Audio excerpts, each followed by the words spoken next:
Are you looking for inspiration on a daily basis? Then check out Deal to Heal Teas.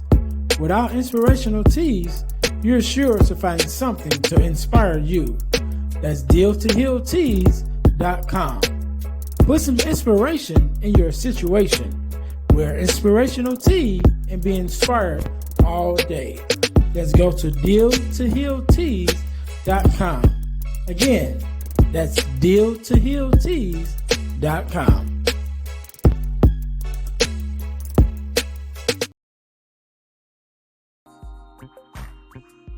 Hey guys, if you're enjoying this podcast, then I know you enjoy the Girl Dad Discussion podcast. I'm your host, Ernest James, and I believe the relationship between a daughter and her father is one of the most important relationships a young lady can have.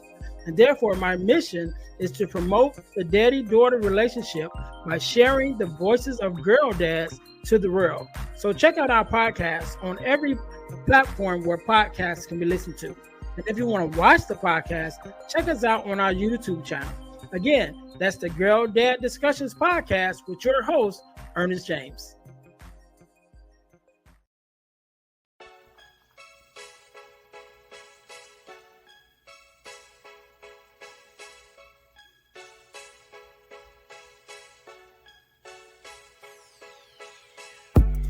Welcome to Deal to Heal with E. James podcast. On this podcast, my guest and I will discuss topics and ways to help us to heal in every area of our lives. I believe that everyone can live a life that is happy, healthy, and whole. So I'm on a mission to help people to deal, heal, and fulfill. Deal with your problem, heal from the pain, and fulfill your purpose. Thanks for tuning in. Let's get to it. Welcome to the Deal to Heal with E. James podcast. I'm your host, Ernest James, and I believe that everyone can and should live a life that is whole, healed, and healthy. And therefore, I'm on a mission to help people to deal, heal, and fulfill, to deal with your problems, to heal from the pain, and to fulfill your purpose. Thank you guys once again for tuning in to the Deal to Heal with E. James podcast. If you haven't already, make sure you listen, like, subscribe, and share our podcast on all of your podcast listening platforms. And make sure you guys go and check out our new podcast page on YouTube. It is the Deal to Heal Podcasting Network, formerly the Deal to Heal with E. James podcast alone, but now we have several podcasts that we are offering for your listening and for your viewing pleasure. So make sure you guys go to YouTube and check out our network channel, which is the Deal to Heal Podcasting Network. All right. Also, make sure you guys check out our partner podcast, which is the Girl Dad Discussions podcast. On that podcast, my guest and I, who are also girl dads like myself, talk about raising our daughters and the relationships between the dad and the daughter. I started that podcast as a result to help combat the narrative of the fatherless daughter and the absent father. And so you guys would love to get in on those conversations with myself and other girl dads on the Girl Dad Discussions podcast. Make sure you follow that podcast on all of your podcast listening platforms, as well as check it out on our YouTube channel, because that is one of the podcasts that is on the Deal to Heal Podcasting Network channel. So make sure you guys go and check that out. Also, our product of the week. As you guys know, we are a self-sustained podcast, and the way that we stay on the air is by bringing you amazing products in order for you to purchase to help us keep the lights on. So our product of the week for this week is our Purpose Journal, as well as our Purpose Planner, because I believe we need to journal in order to keep track of where we've been and where we are in our lives, as well as planning for our future. So you guys can get your copy of the Purpose Journal and the Purpose Planner on Amazon. The links are in the descriptions below, so make sure you guys check that out. All right. So we're going to jump right in. And today, just like any other day, we are blessed with the guest, Mr. Paul. How you doing?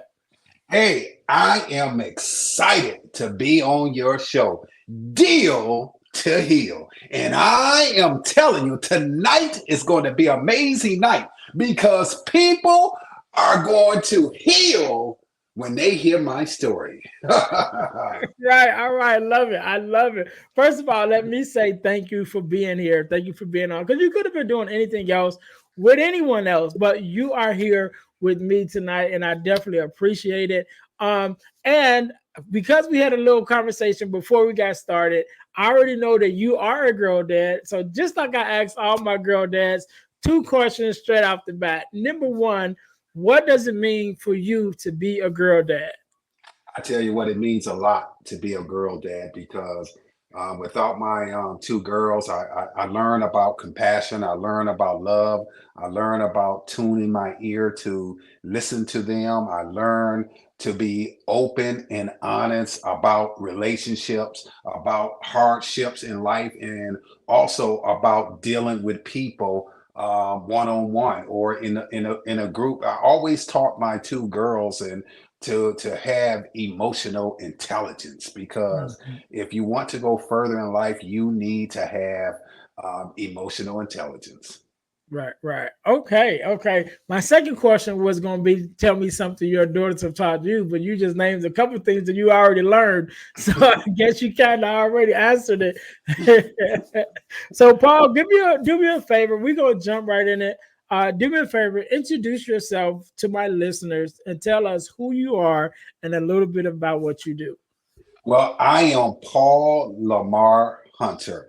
I am the 19th child out of 21 children. Yes, ladies and gentlemen, my mother birthed 21 natural children by my father. So my father, he was laying the pipe and my mother was getting a delight.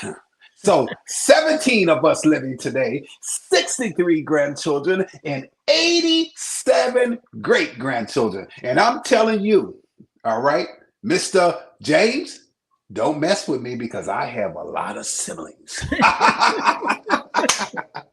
Definitely, definitely. And you know what? I was having a conversation recently because I tell people I love community, right? And I kind of go back because my grandmother was the baby of 12, and then she had 10, and then my mother was one of the 10, and then my mother had nine, and so I'm like, we got a nice little tribe there. But yeah, y'all definitely outdid us, right? Oh, most definitely. I believe that we are the biggest family in the world. And my mother, I have to say this. She wasn't a perfect person. My father wasn't perfect, but they were the perfect couple that God had put together. And no matter what had happened in life, all the adversities, all the difficulties, all the hardships, they stayed together. And that right there is important because when you have a union between a husband and a wife, you got to stick to it. And Yeah. that's how you become winners. And that's how you learn to triumph over adversity. Yeah, definitely, definitely, man. And even you mentioned about your parents, the same thing with my mom and dad. Definitely some ups and downs, in our life, my lifetime. Let me put that. I never they sure they went through some stuff before I came along. But even in my time that I remember us, and I give my testimony about us living the American dream. We had the house and the cars and the dog, and like the whole American dream, and then lost all of it, right? And ended up, my whole family, 12 of us, sleeping in one bedroom in my grandmother's house, and she had Mm. a small 3-bedroom ranch, so you got 12 people, excuse me, in one bedroom. And so, excuse me, but definitely even that ups and downs of that, my mom and dad stuck it out together, and they was together until my mom passed away a couple years ago, and my dad's still here. But yeah, that was my first example of a covenant of marriage, like really what that looked like to stick together through those ups and downs, especially with the kids. So yeah, I definitely agree with you 100%. So let's go back. Man, 19. 19th, should I say? So let's go back and just tell us a little bit, even about those early years, and what was your experience, some of your childhood experiences that helped to mold you into the man that you are today. It's important to go back in the past and talk about your childhood because my childhood was great for the first 8 years. But then it became difficult because my brother Thomas passed away in a house fire, and I have to say this: um, the house that had caught on fire was given to my mother and father because they were about to become evicted and they had 72 hours. So a man showed up and showed my mother and dad this 18-bedroom home. And as they was walking through the home, and the guy told them, the only thing that I want from you and your significant loved one is $1 for this home. My mom did not get paid until Friday. My father did not get paid until Friday. They did not have 4 quarters. They did not have 100 pennies in their pocket. That man went into his wallet and he gave my mother that dollar to purchase the home for $1. That home was a blessing to the Hunter family. So years later, the house was on fire. My brother Michael, he got everybody out except Thomas and myself. So Thomas and I was trapped on the second floor of this 18-bedroom house. And I remember the fireman coming in and he felt Thomas' pulse and he said that he's alive, but the pulse is weak. And he told him, he said, we have to get out of here. So as they started to bring my brother and myself down the stairs, fire was everywhere. So my mother grew up in Vicksburg, Mississippi. So she was so old fashioned. My mother had two garbage cans, one filled with sugar, the other filled with flour. They took the contents, threw them out, placed me in one and placed my brother in one, ran through the fire, and we exit out of the house. And next minute I know that we were in Thomas and I was in the hospital. Thomas passed away and I recover after 3 days. But it was adversity after adversity because 9 months later, my father was drove home to Fayetteville, Mississippi to go see his mom. Mom told him, stay in the house, stay in the house. And my father said, no, I want to go out, hang out with my friends and family. My father died in a car crash. Mm-hmm. So those back-to-back adversities really shaped my life. But I grew up with a lot of anger. I grew up with a lot of resentment because I did not have my father in my life. Ladies and gentlemen, listen to what I'm saying. Fathers play a significant role in their children's life. So you should be happy that a father wanted to spend time with his daughter, with his son. Give them that opportunity to raise their children.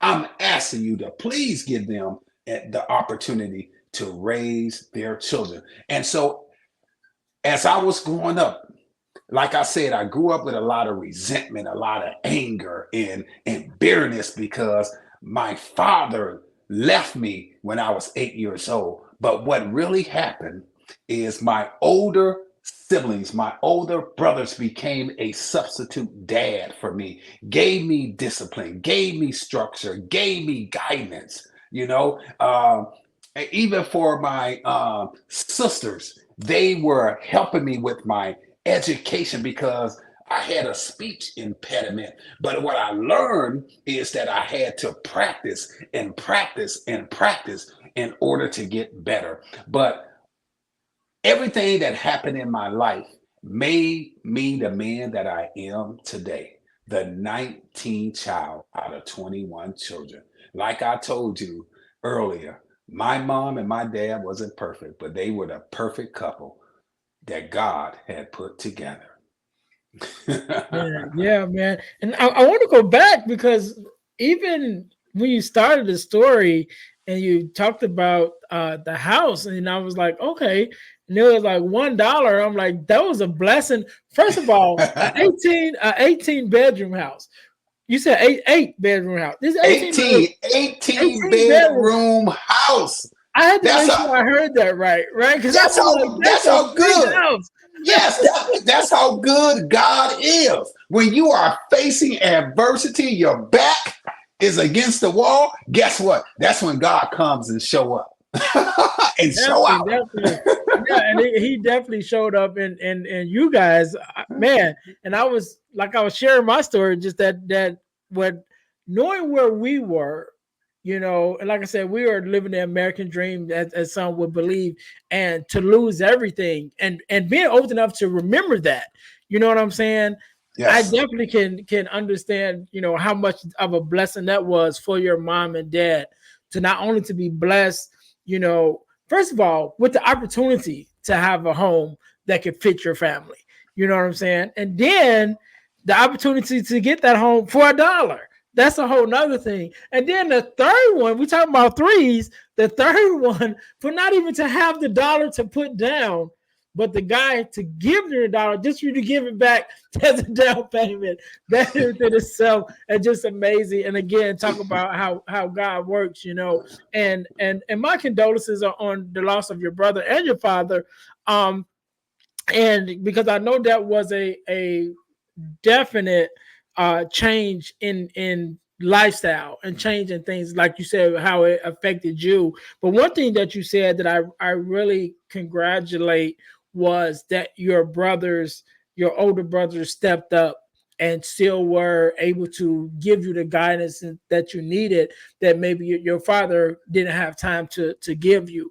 You know what I'm saying? Because I know even now there are a couple people, that I know personally who I was having a conversation with. It was like, their sons, needed some extra guidance, and the son's fathers wasn't necessarily in their lives like that. And they're like, I reaching out to their father, and their brothers, like, look, my son needs some, extra guidance. And they didn't really, one taking that time to help these young men out. And so the fact that with losing your father, because I'm sure that took an effect on them too, you know what I'm saying? But then not only for them, for all of you guys to lose your father, but then even them to still be like, all right, they're a little older than you. And so there were some lessons that your dad was able to instill in them, and they still could pass those lessons on to you. And I think that's just a blessing even within itself. And like you said, even your sisters, helping out, definitely was a blessing. I want to go a little deeper though, because I know that's like the beginning. I'm sure there's more that happened after that, but even that beginning, like you said, with having that example of faith and being able to overcome some things, like you started early, right? You started early. It's like, some of the lessons that even in my own life, as a child, I don't think, outside of losing, us losing everything. And then I don't really think that's my lesson. That was my parents' lesson. I just was a child along for the ride, right? So I didn't really lose a house or anything because I hadn't worked for anything. I was only about 5 or 6 around that time.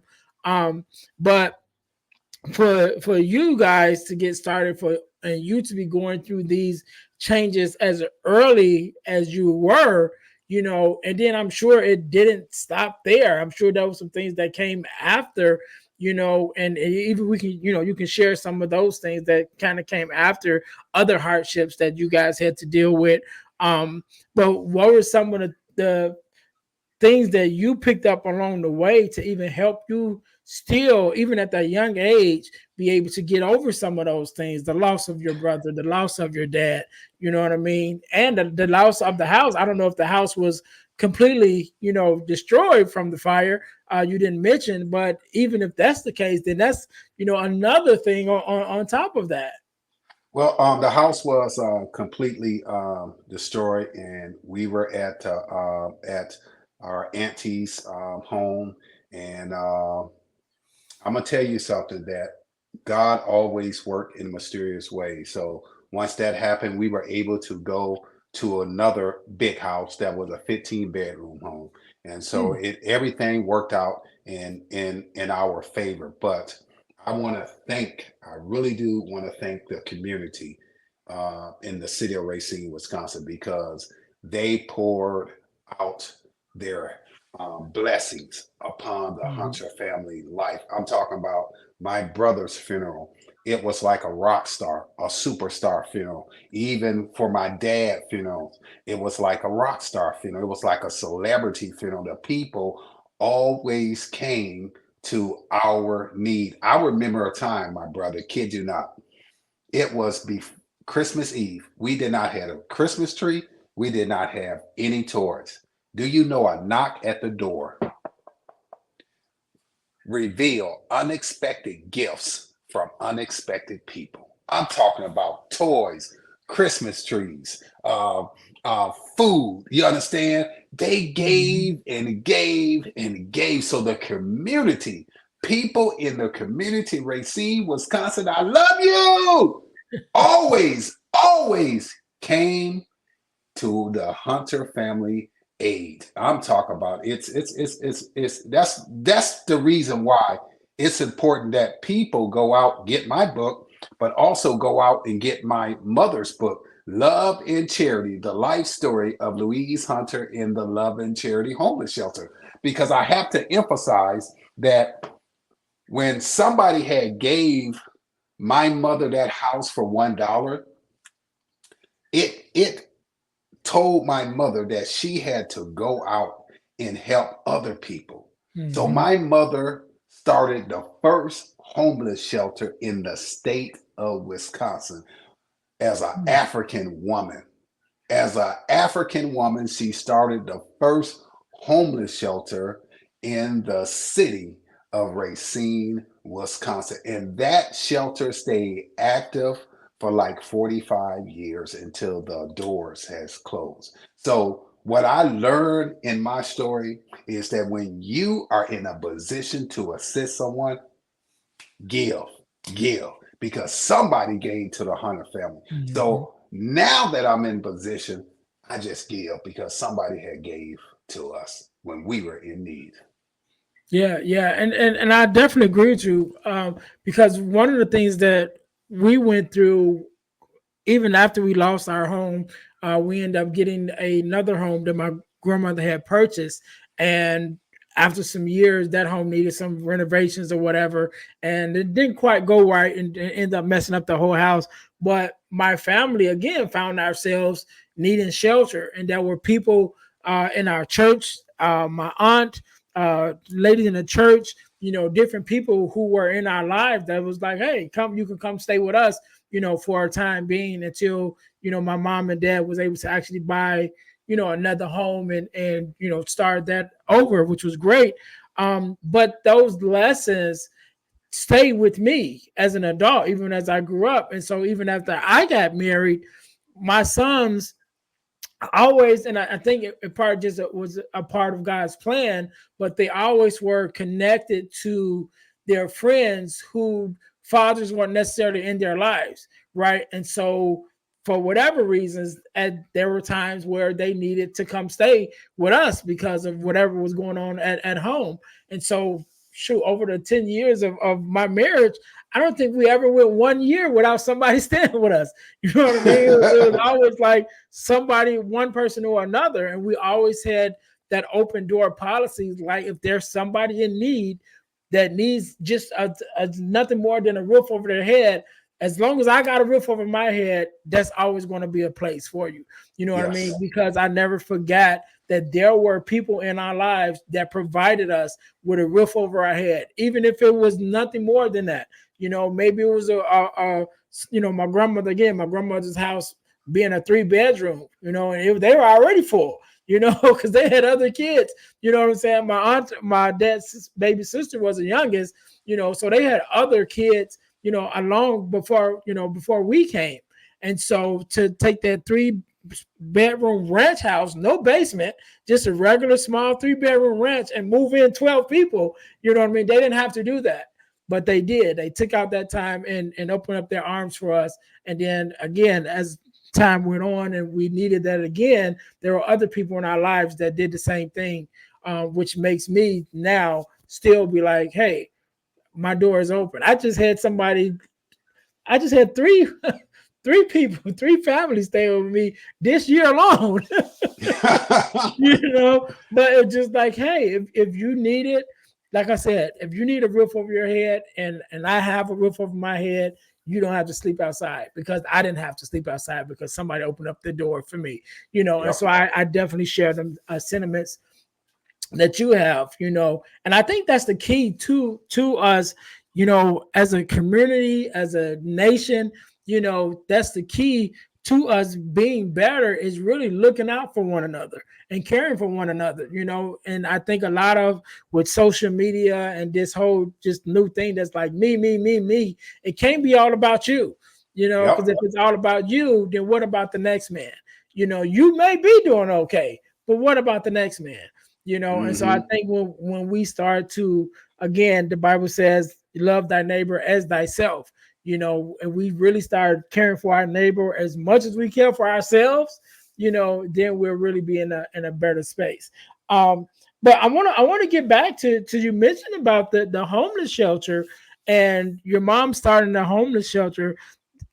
Was there ever a time where, even though the homeless shelter was started as a safe haven for others, was there ever a time where you guys maybe even found yourself back, needing the homeless shelter for your own family or your own situations? No, no. Well, when it came to the homeless shelter, my mother did some great work into the community, and so I could tell you this, that I remember that when I moved out of my mother's house and got my own place, and then I had to come back home, and my mother told me that I could stay at the homeless shelter. I did not have a problem with that. I stayed there for a couple of years and saved up a lot of money. I used it as a stepping stone. You Mhm. understand? But the information that I gathered there from so many men and women, and as a 53-year-old, that's the reason why I don't do any drugs. I do not drink any alcohol or liquor, none of that, because I do not want to make the same mistakes some of the former residents did Mhm. living at Love and Charity Homeless Shelter. So for me to be there and watch them go to AA meetings and have conversations with them and find out their background, where they came from, and now since they overcame their addiction, they were able to bounce back. And what I learned is there are so many talented people that had fallen down, but they Mhm. were able to bounce back. Those are the stories of a true American men and women that came through the doors of love and charity. And people that are listening to this story right here, let me tell you this: you can bounce back from anything. Yeah, yeah, and that's even part of your story, because again, you've found yourself there, definitely learning from the people and the residents that was there, but that wasn't where you stayed. You end up bouncing back yourself and going to college and writing a book and things of that nature. So tell us a little bit about that journey from starting there and be like, you know what, let me go, you know, bounce back myself to position of where you are now. Hey, let me tell you this. I stayed at Love and Charity Homeless Shelter while I was in college. Okay. Mhm. While I was in college, I studied there. I learned. It made me very, very focused. I even wrote my first book there. No Love, No Charity, The Success of the 19th Child. So, hey, Mhm.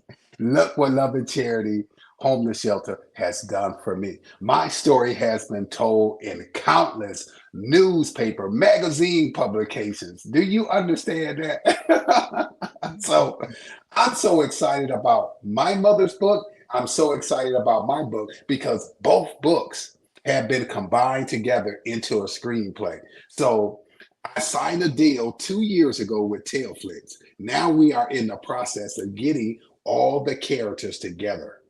It's going to be an amazing movie. Just imagine growing up in a city of 90,000 and your story is being told into a movie and it's going to just surprise the world that a woman birthed 21 children.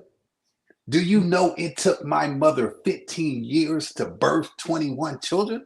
My mother has won more championships than Bill Russell. My mother's had won more championships. I'm telling you the truth. Than Tom Brady. My mother has won more championships than Kareem Abdul-Jabbar. My mother and father are true winners.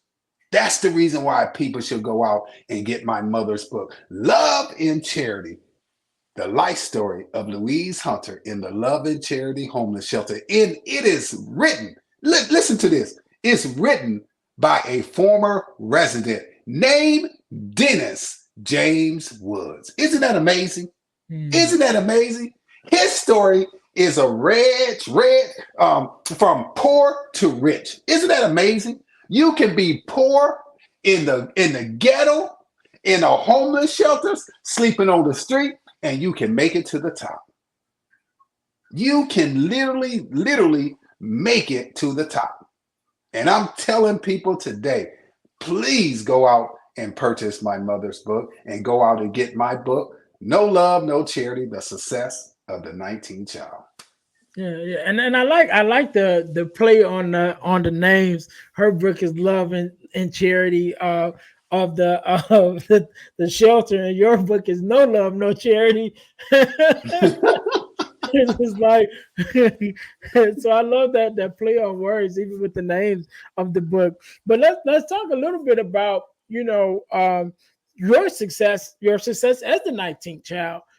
Again, 19 children is a lot, and even if it was 21 people that you can kind of get lost in that, right? What, let alone whether it's 21 family members or 21 classmates or 21 work employees or whatever. You can kind of get lost in that many people, but yet you were able to not only remain strong but even to make it out and to push forward as that 19th child, to be able to stand out. So tell us a little bit about your determination, your fortitude, the things that kind of helped you stay focused in order to not only just be one of the number, to be like, okay, I'm one of the 21, but not only just be one of the 21, but I'm the 19th of the 21 and I'm successful. Yeah, I am the 19th of 21 natural children that my mom birthed. And I'm telling you, it took a lot of faith, fortitude, and determination because I come from the inner city, my brother.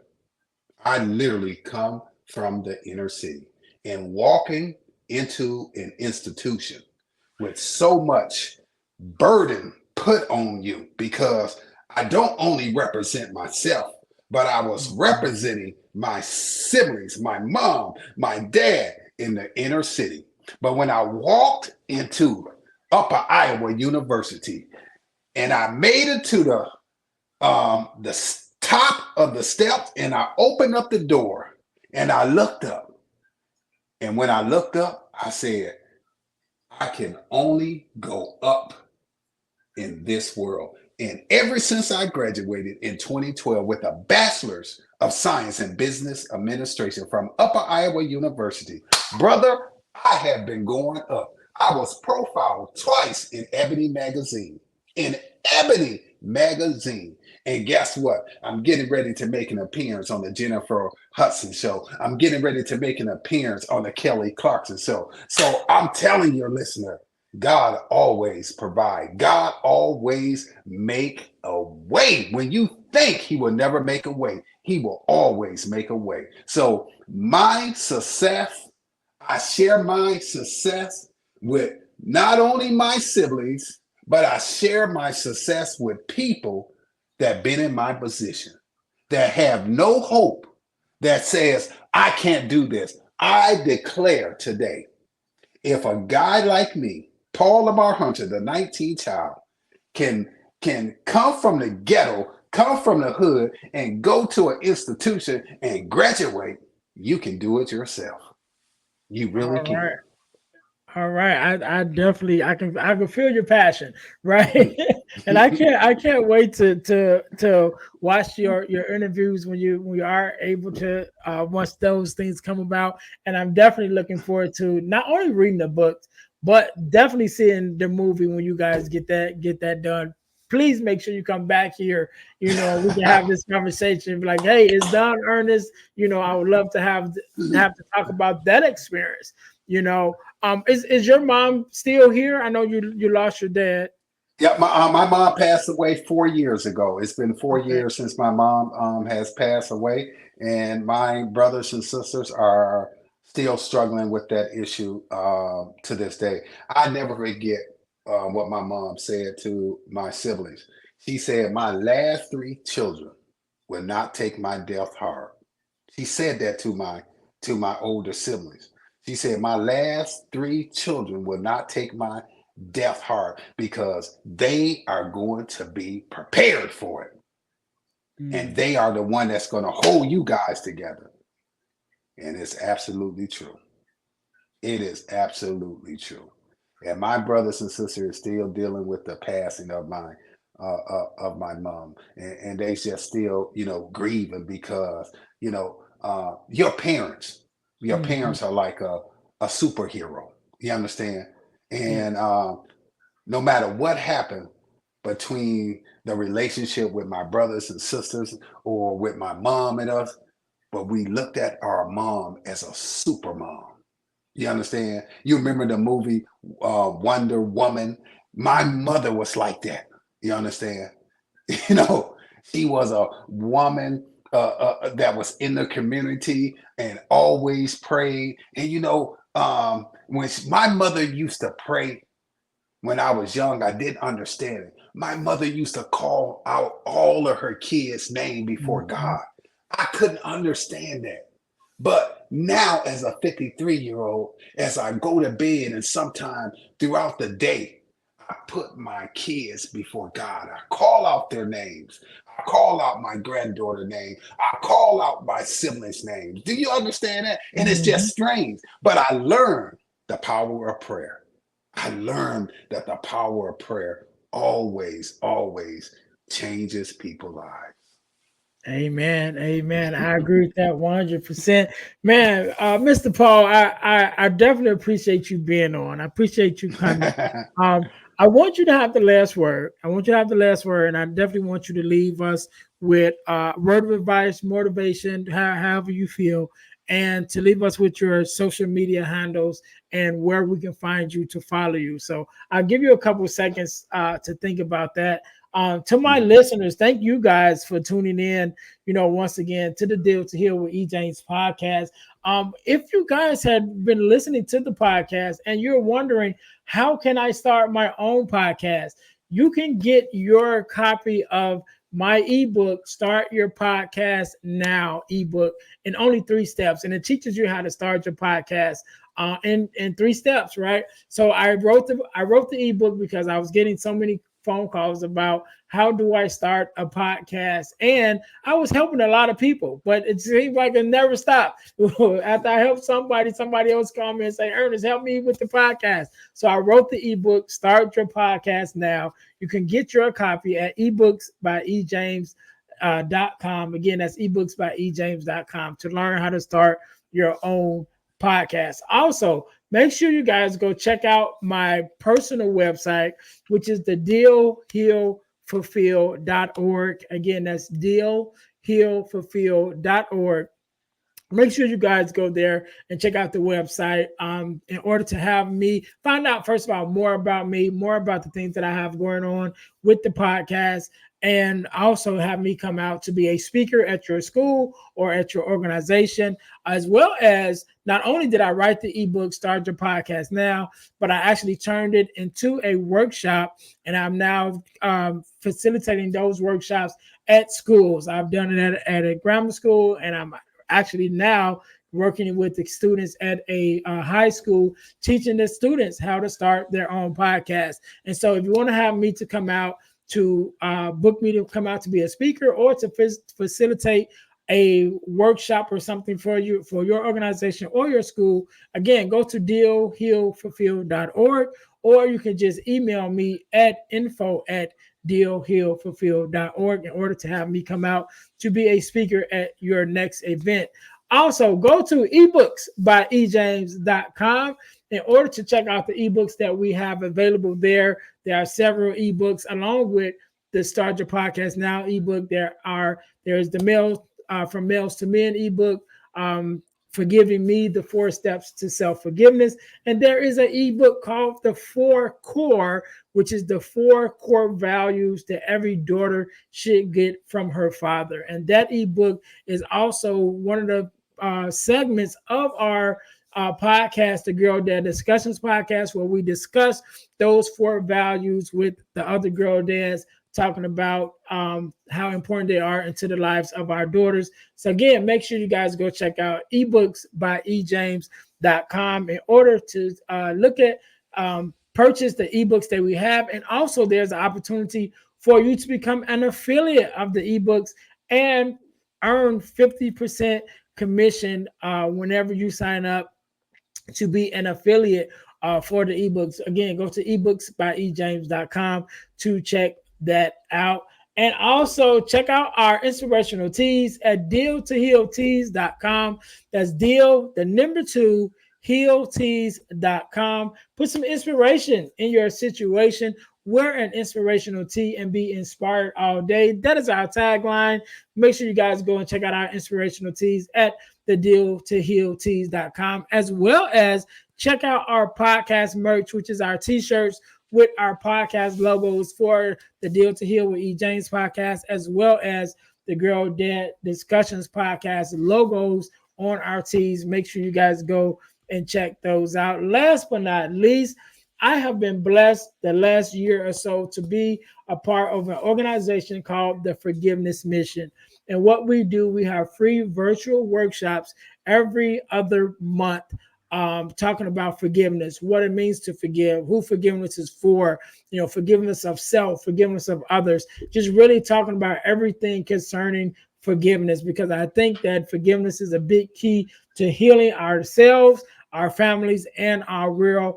And so make sure you guys check that out. Again, that's the forgivenessmission.com. So whenever you listen to this, either a workshop just ended or there's one coming up. So make sure you go to forgivenessmission.com to sign up for the free virtual workshop. You can take it on your phone or on your laptop. And you can go to forgivenessmission.com or just go to Eventbrite and look up the forgiveness workshop held by the forgivenessmission.com. So make sure you guys go and check that out. Once again, Mr. Paul, I want to say thank you so very much for being on. Thank you for taking out the time to share your story and your expertise with me and my listeners. I really appreciate it. I want you to have the last word, so the floor is yours. My last words tonight is that I know that we are facing some economic changes here in America. I know there's a lot of men and women that are struggling financially. The storm is real. I feel your pain. What happened on Saturday was an indication that in your storm, as Trump rose up and said, fight, fight, fight. And I need everybody to understand that you have to fight. Yes, you're going to struggle. Yes, we are facing some difficult times. We are in a financial crisis at this moment, and our government officials are not telling us the truth. Ladies and gentlemen, I just ask that you fight. Don't give up on your dreams. Don't throw hope out of the window. Don't do it, because we have faced so many challenges in America and we was able to overcome. And believe me, we will overcome. We will fight and we will overcome. And we will be winners and we will be stronger like never before. If you want to receive my information or more information about me, please visit my website, paullamarhunter.com. I am on social media, Facebook, Twitter, Instagram, under Paul Lamar Hunter. Ladies and gentlemen, thank you and God bless you. All right. We can't end it no better than that. To my listeners, thank you guys for tuning in once again to the Deal to Heal with E. James podcast, where our mission is to help people to deal, heal, and fulfill, to deal with your problems, to heal from the pain, and fulfill your purpose. Until next time, you guys be blessed. Thanks for listening to the Deal to Heal with E. James podcast. Remember to listen, like, subscribe, and share. This episode has been brought to you by Deal to Heal Teas. Put some inspiration in your situation. Wear an inspirational tee and be inspired all day. Let's go to dealtohealteas.myshopify.com. Remember, our mission is to help you to deal, heal, and fulfill. Deal with your problem, heal from the pain, and fulfill your purpose. Thanks for listening.